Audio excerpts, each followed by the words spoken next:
프랑스의 브랜디, 코냑과 아르마냑. 예로부터 프랑스 보르도 지방은 최고급 와인 생산지로 유명했는데요. 하지만 근처 코냑과 아르마냑의 와인들은 품질이 낮아 박리담의 전략을 취했었습니다. 그런데 프랑스는 신성 로마 제국과 전쟁에 돌입하며 많은 세금이 필요했는데요. 세금을 와인 판매의 순이익이 아닌 판매한 와인의 양만큼 부과하게 됩니다. 아르마냑과 코냑 사람들은 더 이상 박리담회로는 남는 게 없었죠.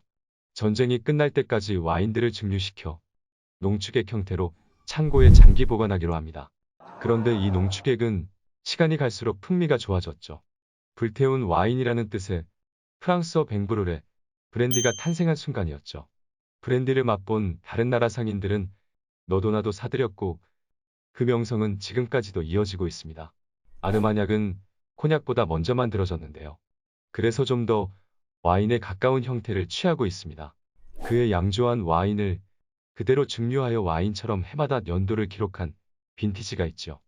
하지만 코냑은 해마다 와인을 증류한 농축액들을 서로 섞어서 블렌딩하는 특징을 가지고 있죠. 향수로 치자면 아르마냑은 에센셜 오일, 코냑은 이를 배합한 향수라고 할 수 있습니다. 그렇다 보니 아르마냑보단 코냑을 좀 더 고급 브랜디로 칩니다. 코냑에도 등급이 있는데요. 서로 섞은 농축액들 중 어린 농축액을 기준으로 숙성 연도가 2년 이상을 VS로 표시하고 4년 이상을 VSOP, 6년 이상을 나폴레옹, 10년 이상은 XO로 표시합니다. 일반적으론 VSOP 이상 등급을 마시죠.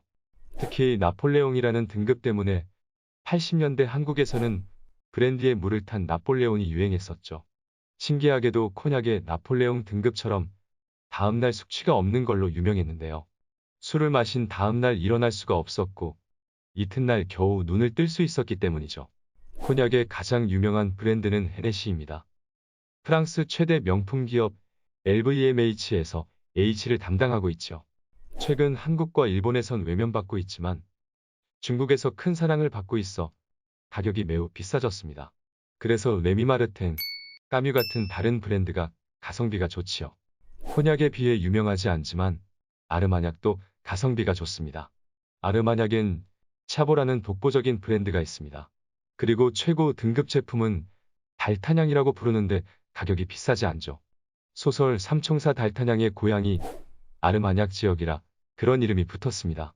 또 브랜디는 포도가 아닌 다른 과일로 증류한 술들도 포함합니다. 포도가 잘 자라지 않는 추운 노르망디에선 포도 대신 사과를 발효시켜 마셨는데요. 우리가 사이다라 부르는 사과 발효주, 시드르가 유명하지요. 이를 증류시킨 것이 바로 칼바도스입니다. 하지만 사과향은 오래되면 쿰쿰한 향이 생겨 저거품은 발냄새가 나기도 합니다.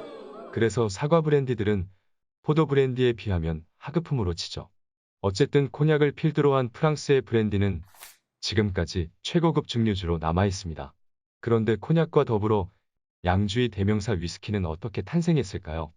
스코틀랜드의 위스키를 잡기 위한 영국의 노력과 그럴수록 더 발전하는 위스키를 만나보시죠. 끝까지 봐주셔서 감사합니다. 구독과 좋아요는 영상 만드는데 큰 힘이 됩니다.